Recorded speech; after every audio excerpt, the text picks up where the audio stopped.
Bạn thân tôi là một thánh mẫu tuyệt thế. Cô ấy bị một người đàn ông lạ làm mang thai. Tôi khuyên cô ấy báo cảnh sát hoặc phá thai, nhưng cô ấy lại mắng tôi là tàn nhẫn. Sau đó, cô ấy sinh con rồi bỏ đi. Còn để lại một tờ giấy nhờ tôi nuôi con hộ. Sau bao khó khăn, tôi nuôi lớn đứa trẻ. Rồi cô ấy dẫn bố đứa trẻ đến cướp con, phá phách không chừa thứ gì. Mở mắt ra, tôi phát hiện mình trở về ngày cô ấy đến tìm tôi. Kiều Kiều, con trong bụng tớ phải làm sao đây? Dù bố nó đã cưỡng ép tớ, nhưng dù sao nó cũng là một sinh mạng vô tội mà. Với lại tớ thật sự không quen người đó. Khi anh ta kéo tớ vào phòng, tớ đã rất sợ. Miệng Lưu Như Yên thì bảo không quen người đàn ông đó. Nhưng thực tế từ đầu cô ấy đã biết rõ. Người đó là tổng giám đốc Cố Nam Chính. Trước khi rời đi, anh ta còn để lại 200 tệ trên đầu giường. Và ngạo nghễ nói đó là phí phục vụ. Hành động khiến Nam Chính mê mẩn không rời.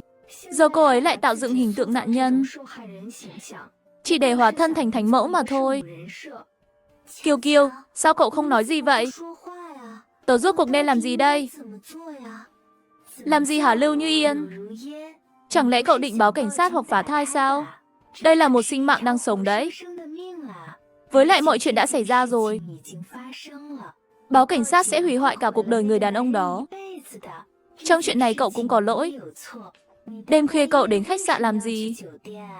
Nếu cậu không đi thì mọi chuyện đã không xảy ra rồi. Sao có thể như thế được? Làm sao tớ nỡ nhẫn tâm phá bỏ đứa trẻ này chứ? Kiều Kiều, cậu nghĩ nhiều rồi. Cứ thế mà nói chuyện ngượng ngùng mãi. Cuối cùng tôi chịu không nổi, quyết định rút lui. Lưu Như Yên đột nhiên gọi tôi lại. Kiều Kiều, tớ quyết định giữ đứa trẻ này lại. Nhưng vài ngày nữa tớ phải đi khám thai. Cậu có thể gửi ít tiền cho tớ được không?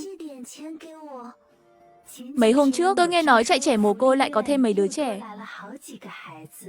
Vậy nên, tôi đã quyên góp luôn tiền lương tháng này cho trại trẻ mồ côi. Gì cơ? Cậu mang tiền quyên hết cho đám trẻ ở trại trẻ mồ côi à? Thế còn con của tớ thì sao? Giỏi nhỉ? Giờ thì cái đuôi cáo lộ ra rồi. Như Yên à, nhưng cậu từng nói bọn trẻ ở trại không có bố mẹ.